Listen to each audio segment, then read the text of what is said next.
एक लड़का अगर एक मैं बेटों से निवेदन करूंगा, पिता वो दौलत है जो चले जाता है ना तो समझ लेना कि तुम्हारी तिजोरी का खजाना लुट गया। पिता वो दौलत है, पिता वो जायदाद है। अपने पिता को कभी यह मत बताने की कोशिश करना कि तुमसे ज्यादा विद्वान मैं हूं। अपने पिता को कभी यह बताने की कोशिश मत करना कि तुमसे अच्छी दुकान में चला लेता हूं। अपने पिता को कभी यह बताने का प्रयास मत करना कि तुमसे अच्छी नौकरी में कर रहा हूं। अपने पिता को यह कभी बताने का प्रयास मत करना कि तुम जितना नहीं कमाए उससे दुगना मैंने कमाकर गाड़ी खरीदी, बंगला खरीदा, ये बनाया, जेवर बनाया, ये करा, वो करा। अपने पिता को कभी ये मत बताना कि मैं जितना कर सकता हूं उतना तुमने नहीं करा, क्योंकि पिता की बराबरी तुम कभी नहीं कर सकते।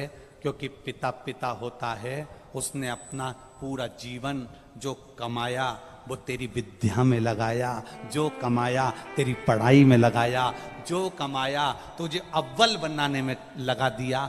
खुद दुकान पर भूखा रह रह कर शुगर की बीमारी कर ली।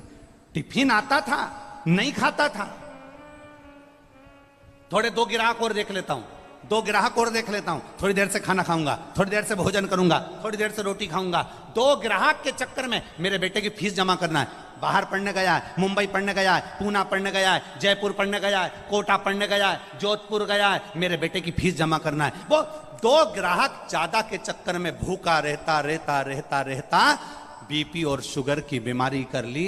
उस पिता की होड़ मत करना जिसने अपने शरीर का एक एक रक्त केवल तेरी जिंदगी बनाने में लगा दिया। उस पिता के ऊपर तो तुझे गौरव उत्पन्न होना चाहिए।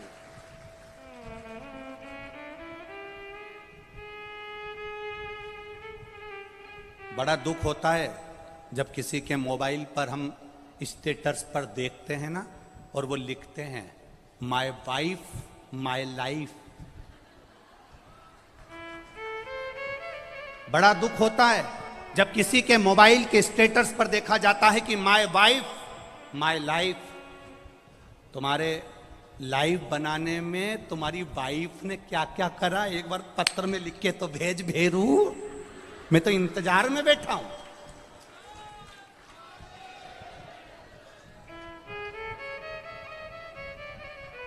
वाइफ तुम्हारी लाइफ नहीं बनाएगी, वाइफ तुम्हारे बच्चों की लाइफ बनाएगी, ये निश्चित है।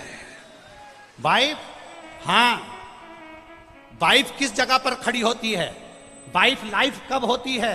जब तुम बीमार पड़े हो, तकलीफ में हो, कष्ट में हो, कर्जे में लदालूम हो गए, दुख की घड़ी है और तुम्हारी पत्नी तुम्हारे सामने खड़ी होकर कह दे चिंता मत करना, कर्जा भी हो गया तो मरने की मत सोचना, बीमारी आ गई ना टेंशन मत लेना, मैं तुम्हारे साथ कदम से कदम मिलाकर चलूंगी, चिंता मत करना। तब लिखना माय वाइफ माय लाइफ है।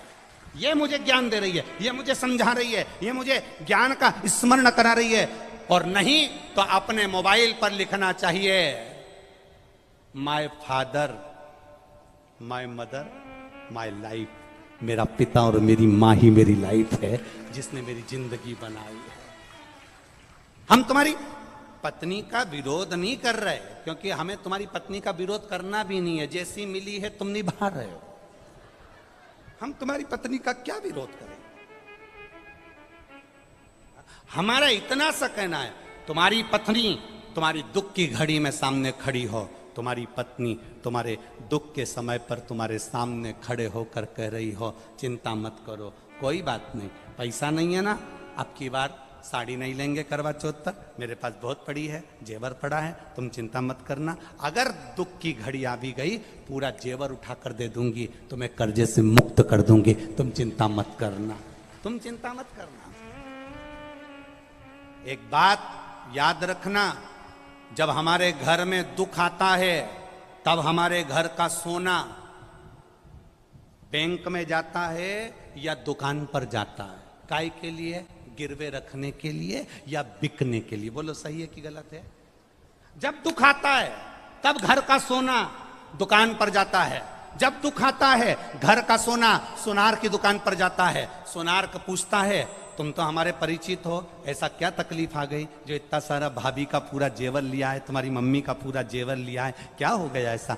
कहा साहब बहुत कर्जे में हूँ, बहुत दुख में हूँ, इसलिए घर का सोना जो तिजोरी में रखा होता था, अलमारी में पड़ा होता था, उसको मैं दुकान पर लेकर आया हूँ। दुख की घड़ी में घर का सोना सुनार की दुकान पर जाता है, सुनार पैसे देता है, तब हमारा कर्जा चूक जाता है। जब दुख की घड़ी में घर का सोना सुनार के पास जाए तो समझ लेना कि दुख की घड़ी में अगर तिजोरी में रखा सोना दुकान तक जा रहा है तो दुख की घड़ी में हमें महादेव के दरवाजे तक जाना है, तो सोना दुकान पर नहीं जाएगा, अपने आप सब काम हो जाएगा। हम दुख की घड़ी में अपनी चैन, अपनी अंगूठी, अपनी मोबाइल, अपना पर्स गिरवे रखी आते हैं, पर हम दुख की घड़ी में महादेव के पास नहीं जाते हैं। बोलो सही है कि गलत है? दुख की घड़ी आई, तुमने सोचा मेरी गाड़ी रख देता हूं, मेरा बंगला रख देता हूं, मेरा ये सामान रख देता हूं, मेरी चेन रख देता हूं, मेरी अंगूठी रख देता हूं। मेरा एक निवेदन है, अपने चेन, अंगूठी, मोबाइल, पर्स को गिरवे रखने से अच्छा, कर्जे में डुबाने से अच्छा, एक बार दुख की घड़ी में जैसे सोना सुनार की दुकान पर जाता है, ऐसी दुख की घड़ी में तुम मेरे महादेव के मंदिर में, लोग सोना दुकान पर ले जाते हैं, तुम 2 लोटा पानी महादेव के मंदिर में लेकर जाना, उसको चढ़ाना, 1 महीना इंतजार करना, फिर विश्वास रखना कि शिव पुराण सुनी थी तो 1 महीने में बाबा ने धीरे धीरे कर्जा चुकाया कि नहीं चुकाया। कहां से आएगा, कैसे देगा? उसका नाम कुबेरेश्वर महादेव है। वो साधारण नहीं है, बड़ा आनंद में बैठता है, अलमस्त होकर बैठ रहा है, अपने पास कुछ नहीं रखता पर दुनिया को देने की सामर्थ्यता रखता है।